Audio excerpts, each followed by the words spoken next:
भारत जोड़ो यात्रा के जरिए जहां कांग्रेस देश को जोड़ने में लगी है, तो वहीं दूसरी तरफ केंद्र की खामियों को आम जनता के बीच जाकर उन तक पहुंचा रही है।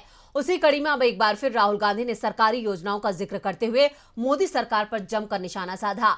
क्या बोले राहुल गांधी, देखते हैं ये रिपोर्ट। भारत जोड़ो यात्रा लगातार आगे बढ़ रही है। इस यात्रा के जरिए कांग्रेस और आम जनता के बीच की दूरियां कम हो रही हैं, साथ ही पार्टी को लोगों के बीच जाकर उनकी दिक्कतों और परेशानियों को जानने का मौका मिल रहा है। इसके अलावा कांग्रेस के ऊपर जनता का भरोसा कायम हो रहा है, जिसका असर ये है कि भारत जोड़ो यात्रा में भारी संख्या में लोग शामिल हो रहे हैं और अपनी यात्रा के दौरान कांग्रेस केंद्र सरकार पर हमलावर है। वहीं इन दिनों भारत जोड़ो यात्रा महाराष्ट्र के हिंगोली जिले में है और लगातार आगे बढ़ रही है। और अपनी यात्रा के दौरान राहुल गांधी ने एक बार फिर केंद्र की मोदी सरकार पर हमला बोला।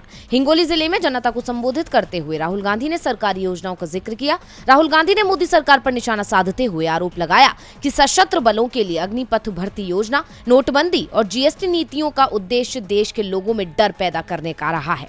इतना ही नहीं, राहुल गांधी ने कहा कि प्रधानमंत्री मेड इन चाइना उत्पाद चाहते हैं, क्योंकि इससे देश के 2-3 अरबपतियों को फायदा होगा। कांग्रेस नेता ने आरोप लगाते हुए कहा, नरेंद्र मोदी जी क्या कर रहे हैं? वो भय, हिंसा और नफरत फैलाने की कोशिश कर रहे हैं। चाहे नोटबंदी हो, अग्निवीर, जीएसटी, उनकी सभी नीतियां लोगों में भय पैदा करने वाली रही हैं। जो डर जाता है उसके दिल में नफरत होती है, जो समाज को विभाजन की ओर ले जाती है और फिर कहते हैं कि वो देशभक्त हैं। राहुल गांधी ने अपने संबोधन में एक बार फिर मोदी सरकार पर मित्रों की सरकार होने का आरोप लगाया। हालांकि इससे पहले भी वो कई बार ऐसे आरोप लगा चुके हैं और अब एक बार फिर राहुल गांधी ने मोदी सरकार को आड़े हाथ ले लिया है। अब कांग्रेस तो लगातार सरकार की पोल खोलने में लगी हुई है, लेकिन जनता पर इसका कितना असर होता है, ये देखने वाली बात होगी। डीवी लाइव की रिपोर्ट।